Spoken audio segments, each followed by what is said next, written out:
সামনে বাজেট আসছে আর এই বাজেটের জন্য এই ভিডিওতে আমি তিনটে সেক্টর এবং সেই সেক্টর রিলেটেড কিছু স্টক আলোচনা করব, যেগুলোতে পার্সোনালি আমি নিজে নজর রাখছি এবং বাজেটের কথা ভেবে কিন্তু সেইগুলোকে একটু নজর রাখা যেতে পারে অ্যানালিসিস পারপাসে।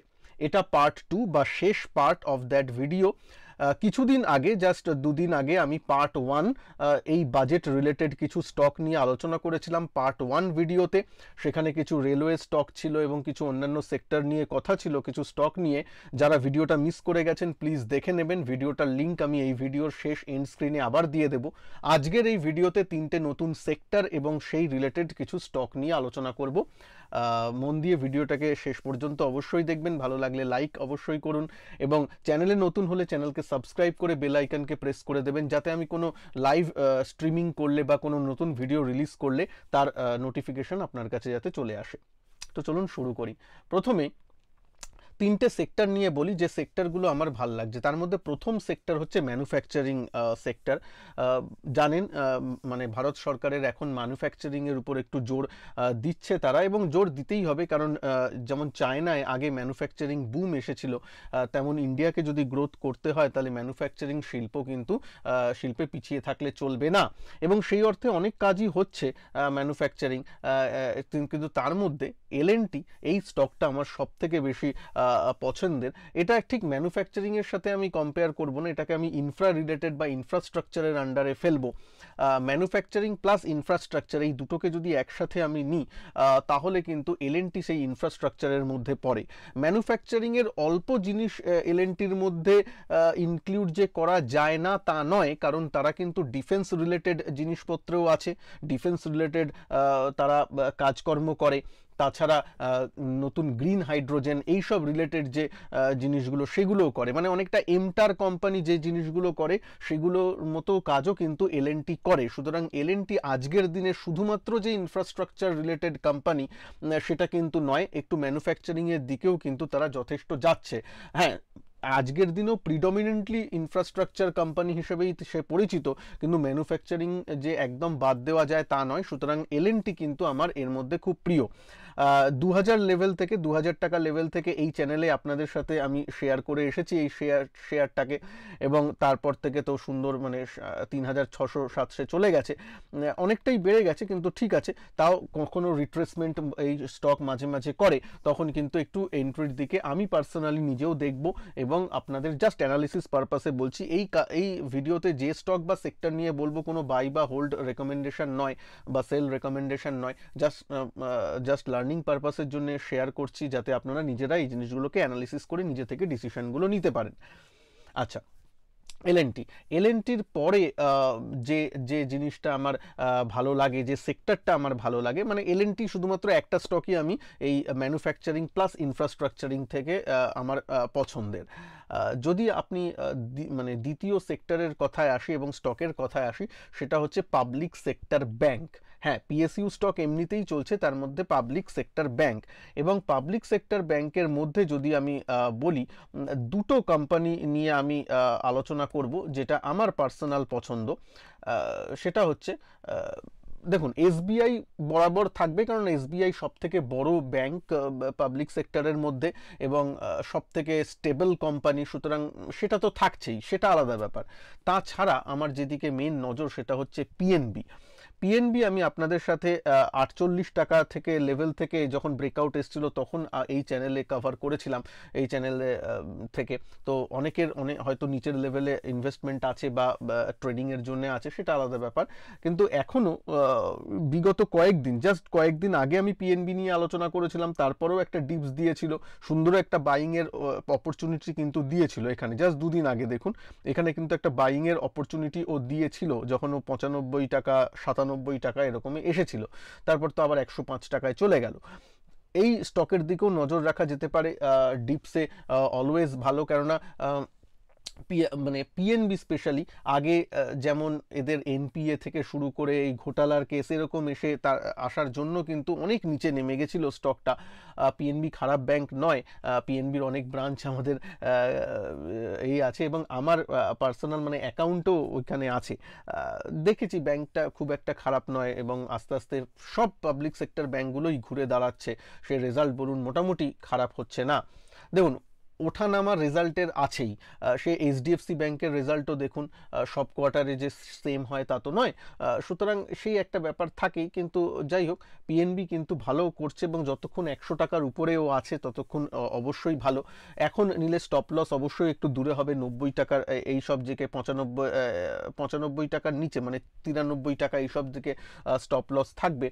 কিন্তু কিন্তু ওই 100 টাকার উপরে যতক্ষণ আছে মোটামুটি খারাপ লাগছে না। বাই অন ডিপস এইখানেও স্ট্র্যাটেজি দেখা যেতে পারে অ্যানালিসিস পারপাসে।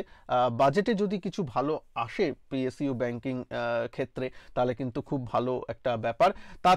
তাছাড়াও যদি পাবলিক সেক্টর ব্যাংকগুলোর রেজাল্ট ডিউ আছে, যদি রেজাল্টগুলো ভালো আসা শুরু হয় তাহলে কিন্তু একটা ভালো রিরেটিংয়ের মানে যোগ্য দাবিদার হিসাবে এরা উঠে আসতে পারে। তবে রিস্কও আছে, যদি রেজাল্ট খুব একটা ধরুন খারাপ হলো, যেমন এইচডিএফসি ব্যাংকের রেজাল্ট খারাপ হলো, তাহলে আবার একটু কারেকশনও দেখা যেতে পারে। সুতরাং ওই রিস্কটা কিন্তু ওই ওভারহ্যাংটা সবসময় ট্রেডারদের নিয়ে চলতে হবে, এটা কিন্তু মনে রাখবেন, কারণ এর কোয়ার্টারলি রেজাল্ট এখনো কিন্তু আসেনি পিএসইউ সেক্টর বা পিএনবি বলুন বা অন্যান্য ব্যাংকগুলোর বলুন। আচ্ছা, এরপরে যে ব্যাংকটাকে নিয়ে কথা বলবো, আমার চ্যানেলে অনেকবার সেই লেভেল, অনেক নিচের লেভেল থেকে যখন 200 ক্রস করেনি তখন এই লেভেলে থেকে কথা বলা হয়েছিল, সেটা হচ্ছে ক্যানারা ব্যাংক। আবার ক্যানারা ব্যাংক র্যাডারে মোটামুটি এসেছে, মোটামুটি পিএনবির মতোই চার্ট, সেম চার্ট, দুদিন আগে এখানে ডিপস দিয়েছিল আবার বেড়েছে। সুতরাং সেক্ষেত্রেও স্টপ লস ওই 450 445 সেই লেভেলটায় থাকবে এবং তারপর কিন্তু সে একটা ভালো মুভমেন্ট উপরের দিকে দিয়েছে, একটা ব্রেকআউট এখান থেকে আমরা দেখতে পাচ্ছি দিয়েছে। যদি রিট্রেসমেন্ট আবার করে, যদি এখানে করে আবার নিচে এসে আবার বাড়ে, সেই রিট্রেসমেন্টগুলোতে একটু নেওয়ার দিকে দেখতে হবে। মোটামুটি এমনিতে ভালো ক্যানারা ব্যাংক আমার পার্সোনাল পছন্দের, ব্যাংকটা খারাপ নয়। পিএনবি, ক্যানারা ব্যাংক এই দুটো কিন্তু আমার টপ পিক্সের মধ্যে আছে।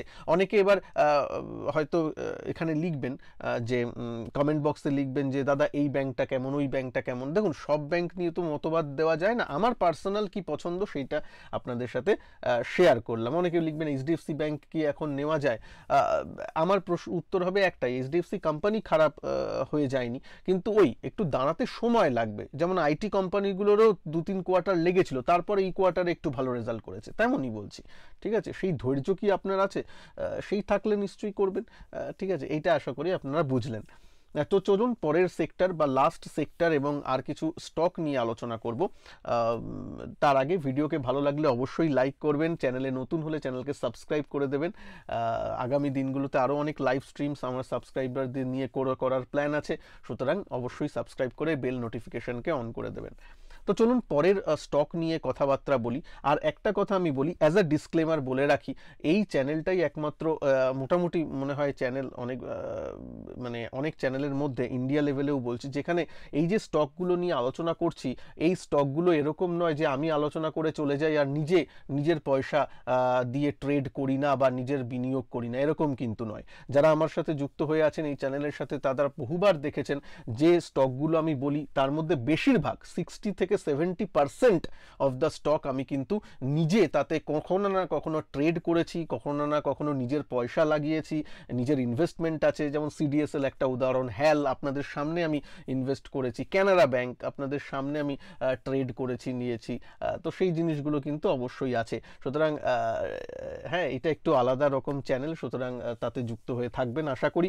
তো চলুন এবার পরের সেক্টরটা নিয়ে কথা বলি। পরের সেক্টর হচ্ছে ডিফেন্স সেক্টর। অনেকেই হয়তো গেস করে ফেলেছিলেন ডিফেন্স সেক্টর। ডিফেন্স নিয়ে একটু কথাবার্তা হচ্ছে, আমরা মানে শুধু এইবার নয়, অনেক আগে থেকেই হচ্ছে, সুতরাং সেটা একটা ব্যাপার থাকবে। তবে এইবার বাজেটে যে খুব একটা আহামরি হবে সেটা আশা করি না, কারণ এইবারের তো ফুল বাজেট নয়, আর এইবারের ভোটের সামনের বাজেট বা ভোট অন অ্যাকাউন্টস, সুতরাং সেখানে আমার মনে হয় একটু কি বলে জনকল্যাণমূলক জিনিসগুলোর উপর বেশি ফোকাস করা হবে, সেখানে ফিফেন্সগুলো একটু ব্যাকফুটে চলে যায় সাধারণত। তবে ইন জেনারেল, শুধু বাজেটের জন্য নয়, ইন জেনারেল ডিফেন্স সেক্টর কিন্তু আমার পার্সোনাল পছন্দের। এবং দেখতেই পাচ্ছেন যে যদিও আমরা এটা চাই না, কিন্তু আমার আপনার চাওয়ার উপর তো কিছু হয় না, মানে ডিফেন্সে মানে গোলাগুলি যাতে বেশি না হয় এরকম একটা ব্যাপার, কিন্তু সেটা তো হয় না। সারা বিশ্বে মোটামুটি যদি দেখতে যান যুদ্ধ চলছে, মিডল ইস্টে টেনশন চলছে, ইউক্রেন রাশিয়া তো চলছেই, সব জায়গাতে একটা একটা টেনশনের ভাব আছে।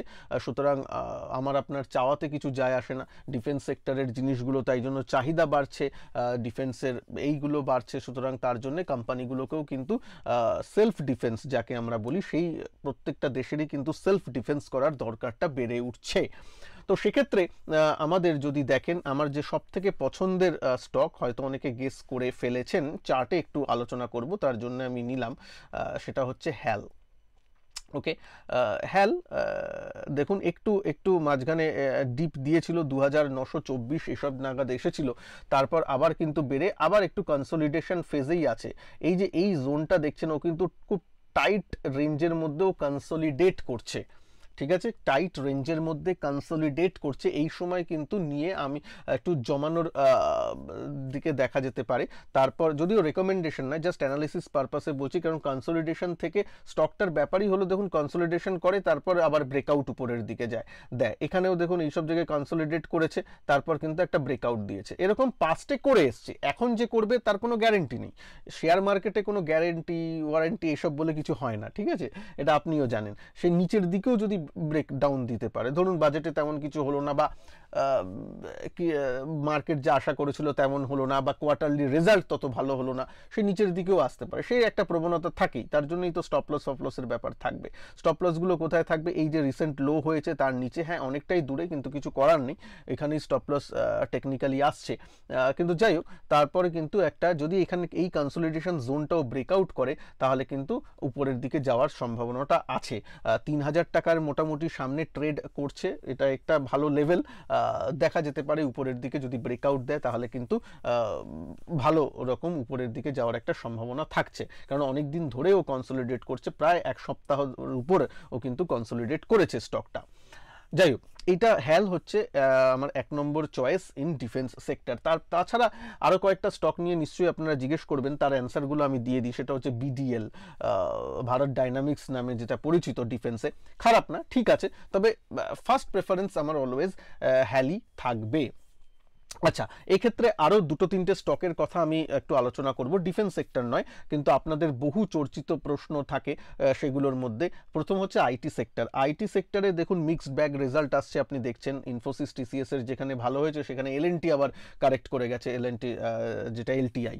তো সেক্ষেত্রে আবার ওরাকেলের খুব ভালো রেজাল্ট হয়েছে। তো এরকম জিনিসগুলো থাকেই, তার জন্যই আমি যেটা আপনাদের সাথে 2023-2022-এও শেয়ার করেছিলাম, সে আইটি বীজ কিনে রাখা, সেই আইটি বীজ কিন্তু আমি কিনে রেখেছি, যেখানে সবকটা স্টকই আছে, as a mutual fund, as a ETF, যেটা আইটি বীজ সেটা কেনা আছে, এবং সেটা ভালো মতোই রিটার্ন দিচ্ছে। আইটি ইন্ডেক্স তো ভালোই নিচে এসে, মানে কোভিডের পর যত উচ্চতায় গেছিল তারপর থেকে কারেক্ট করেছে, কিন্তু তারপর কিন্তু আবার এই কোয়ার্টারে আবার একটু বাড়ার দিকে কিন্তু প্রবণতা দেখাচ্ছে, যেহেতু ইনফোসিস টিসিএস বেড়েছে। সুতরাং এটা লং টার্মের জন্য আইটি বীজ কিন্তু একটু আমার পছন্দের পার্সোনালি, সেটা আমি বলে রাখি।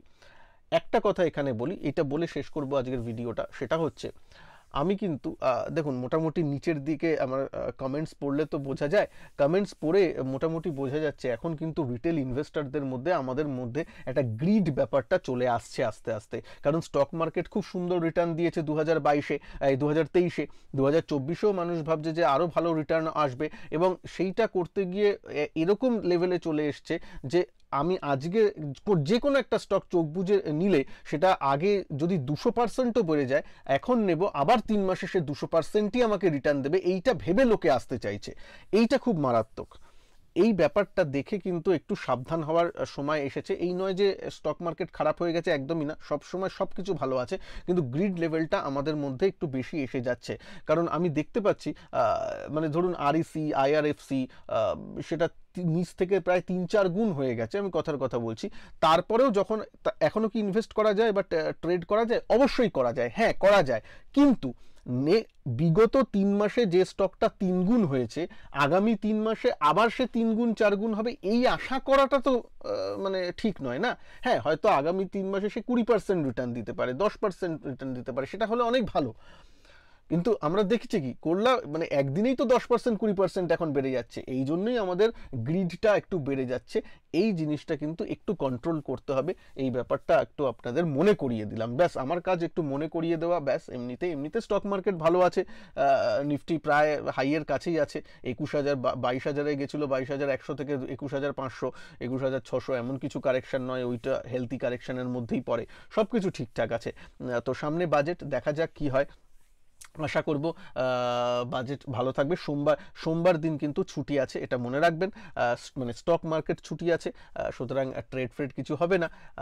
যাই হোক, আশা করি এই কটা স্টক যেটা বললাম এবং সেক্টরের দিকে একটু অ্যানালিসিস পারপাসে নজর রাখবেন সবাই। আর ফ্রি টেলিগ্রাম গ্রুপে জয়েন হয়ে যাবেন, যে টেলিগ্রাম গ্রুপের লিঙ্ক আমি নিচে দিয়ে দিয়েছি, যেখানে আমি একটা পোলো করছি, যেখানে সুইং ট্রেড নিয়ে আমার একটা কোর্স আসতে চলেছে ফেব্রুয়ারি মাস থেকে মোস্ট প্রবাবলি। যদি আপনারা বেশি সংখ্যক লোক উৎসাহিত থাকেন তাহলে আমি প্রাইসটা অত্যন্ত রিজনেবলের মধ্যে রাখবো, ইউটিউব জয়েন বাটনের মাধ্যমেই সেই জিনিসগুলো হবে। কিন্তু তার জন্য আপনারা প্লিজ পোলে পার্টিসিপেট করুন, যেটা আপনার আমার টেলিগ্রাম চ্যানেলে দেওয়া আছে, যার লিঙ্ক আমি এই ভিডিওর ডেসক্রিপশন বক্সে দিয়ে দিয়েছি। ভালো থাকবেন সবাই, নমস্কার, জয় হিন্দ, বন্দে মাতরম।